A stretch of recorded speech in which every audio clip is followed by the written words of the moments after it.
السلام علیکم۔ تاریخ واقعات کا ایک تسلسل ہے۔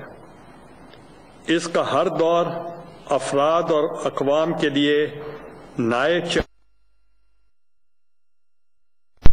ہوتا ہے۔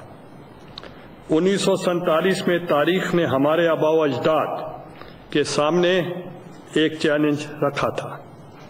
قائد اعظم کی قیادت میں ہمارے بزرگوں نے اس چیلنج کو قبول کیا اور تاریخ میں سرخرو ہوئے۔ آج وقت نے ایک چیلنج ہمارے سامنے رکھا ہے۔ یہ چیلنج قائد اعظم کے پاکستان کی تعمیر ہے۔ تاریخ لکھی جا رہی ہے اور مورخ واقعات کو جمع کر رہا ہے۔ یہ فیصلہ اب ہم نے کرنا ہے کہ ہم تاریخ میں کس عنوان کے ساتھ یاد کیے جاتے ہیں۔ یہ فیصلہ صرف مجھے نہیں کرنا، یہ فیصلہ آپ نے کرنا ہے، آپ کے ریاستی اداروں نے کرنا ہے اور آپ کے منتخب نمائندوں نے کرنا ہے۔ یہی وجہ ہے کہ آج میں اکیلا نہیں ہوں۔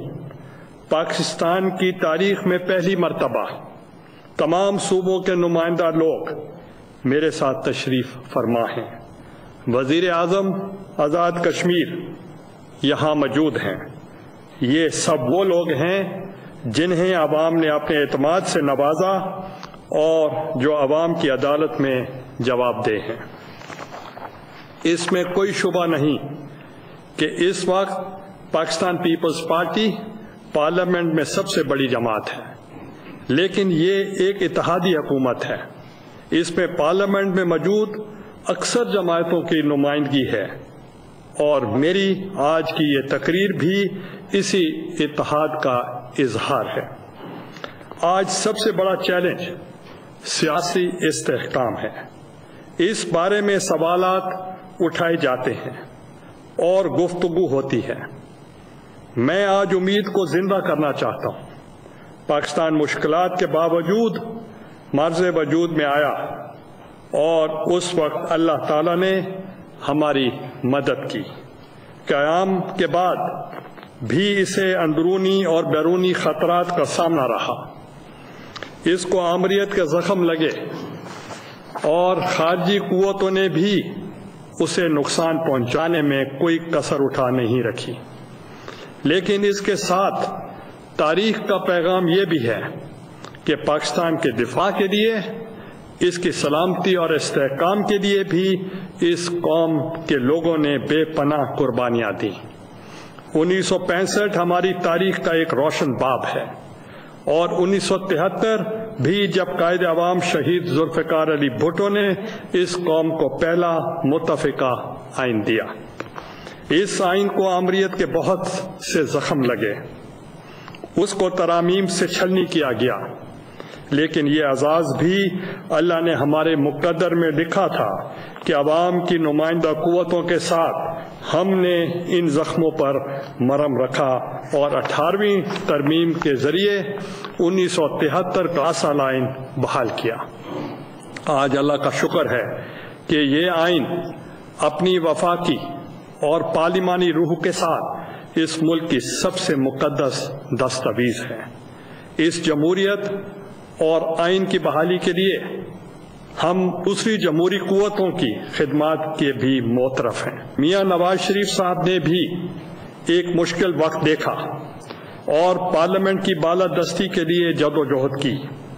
تاریخ ان کے اس کردار کی تحسین کرے گی اور ان کا شمار ان لوگوں میں ہوگا جو آئین کا احترام کرتے ہیں۔ یہ بھی ہماری اس مفاہمت پر مبنی پالیسی کا نتیجہ ہے کہ ہم نے اس آئین اور اداروں کی بقا کے لیے جدوجہد کی ہے۔ ہمیں ان کی بقا سب سے زیادہ عزیز ہے۔ یہ اعزاز بھی محترمہ بے نظیر بھٹو شہید کے حصے میں آیا کہ فوج اور عدلیہ کی بعض شخصیات کا زخم خوردہ ہونے کے باوجود انہوں نے اپنے غم کو افراد سے اداروں کی طرف منتقل نہیں ہونے دیا۔ شہید بے نظیر بھٹو نے فوجی قیادت کو تمغہ جمہوریت دے کر یہ اعلان کیا کہ وہ جنرل ضیاء الحق کی ذات اور فوج میں فرق کرتی ہیں، اور فوج انہیں ایسی ہی عزیز ہے جتنی کسی پاکستانی کو ہو سکتی ہے۔ شہید محترمن یہ جانتی تھیں کہ وطن کا دفاع قائد عوام کو کتنا عزیز تھا۔ انہوں نے ہر خطرے کا سامنا کیا، خود موت کو گلے لگا لیا، لیکن پاکستان کو ایٹمی قوت بنانے کا خواب مرنے نہیں دیا۔ محترمہ نے خود جب میزائل ٹیکنالوجی کی بنیاد رکھی تو یہ وطن سے محبت اور اس کے دفاع کا اظہار تھا۔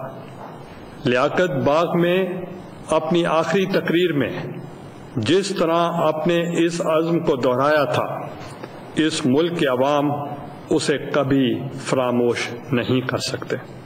اسی طرح قائد عوام ذوالفقار علی بھٹو کی شہادت کو ساری دنیا عدالتی قتل کہتی ہے، لیکن یہ شہید بے نظیر بھٹو تھیں جو 3 نومبر 2007 کی ایمرجنسی کے نفاذ کے بعد چیف جسٹس کے گھر پہنچی اور اعلان کیا کہ یہاں ایک بار پھر پاکستان کا جھنڈا لہرائے گا۔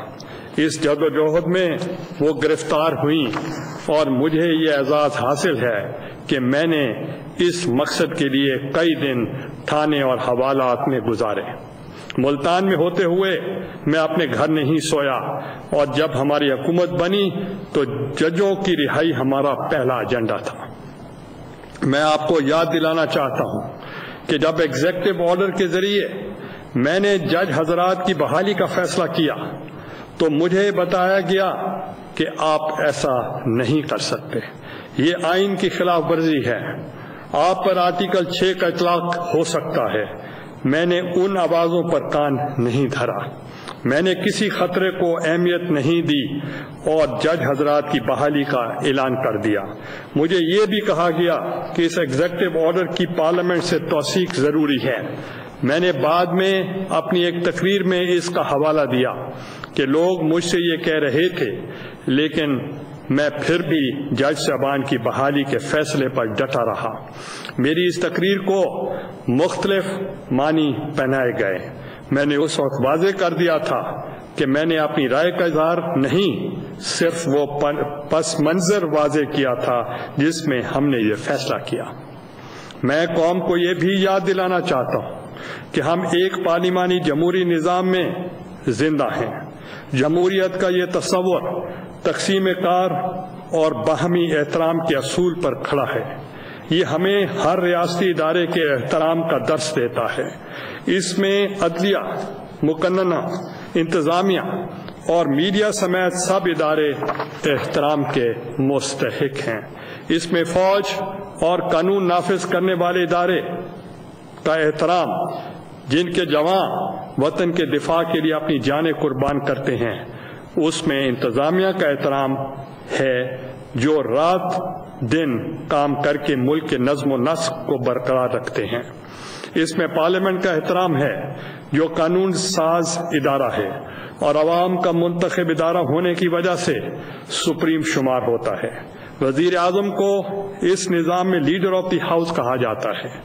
یہ منصب بھی احترام کا مستحق ہوتا ہے۔ وزیر اعظم کوئی بات زبان سے کہے یا قلم سے، اس کا احترام ہوتا ہے۔ اگر وہ زبان سے کہے کہ جج حضرات کی نظر بندی ختم کی جائے تو پھر انہیں پابند نہیں رکھا جا سکتا۔ اگر وہ معزز جج صاحبان کی بحالی کا اعلان کرے تو اسے تسلیم کیا جاتا ہے۔ اسی طرح اگر وہ کسی خبر کی تردید کرتا ہے تو اس منصب کا تقاضا ہے کہ اس کی بات کو ہر فورم پر تسلیم کیا جائے۔ اگر کسی ایک ذریعے سے پھیلائی گئی جھوٹی خبر کو وزیر اعظم کے قول پر ترجیح دی جائے گی تو پھر یہ وزیر اعظم کے منصب کی توہین ہوگی۔ میں نے اس خبر کی انکوائری کا حکم دے دیا ہے۔ اس سے قوم کو معلوم ہو جائے گا کہ کس نے عدلیہ اور حکومت کے تعلقات پر شب خون مارنے کی کوشش کی۔ آپ کو یاد ہوگا جب یہ خبر سامنے آئی کہ ایگزیکٹو آرڈر واپس لیا جا رہا ہے تو میں نے اسی وقت اس کی تردید کی تھی۔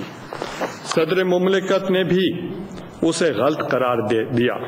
اس کے باوجود اگر اسے تسلیم نہ کیا جائے تو پھر مجھے یاد دلانا پڑے گا کہ ہم باہمی احترام کے اس اصول کو نظر انداز کر رہے ہیں جو آئین پاکستان کی روح ہے، جو پارلیمانی ہے۔ ہم آئین کی روح کو کبھی نظر انداز نہیں کر سکتے، اس لیے کسی کو ہم سے یہ توقع نہیں رکھنی چاہیے کہ ہماری موجودگی میں اداروں کے مابین کسی تصادم کا امکان ہے۔ اس آئین کا ہم سے یہ تقاضا ہے کہ ہم عوام کی فلاح و بہبود کو ہر کام پر ترجیح دیں، ہم انتظامیہ کو اس کے لیے یکسو کریں اور دیگر ریاستی اداروں کو بھی اس کام میں اپنے ساتھ شریک کریں۔ اس میں سب کی بھلائی ہے۔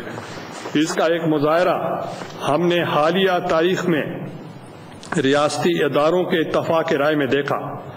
سوات آپریشن ہماری تاریخ کا ایک سنہری باب ہے، جب ہم نے اس خوبصورت اور جنت نظیر وادی کو ان لوگوں سے آزاد کرایا جو اس کے حسن کو پامال کر رہے تھے اور انسانی جانوں سے کھیل رہے تھے۔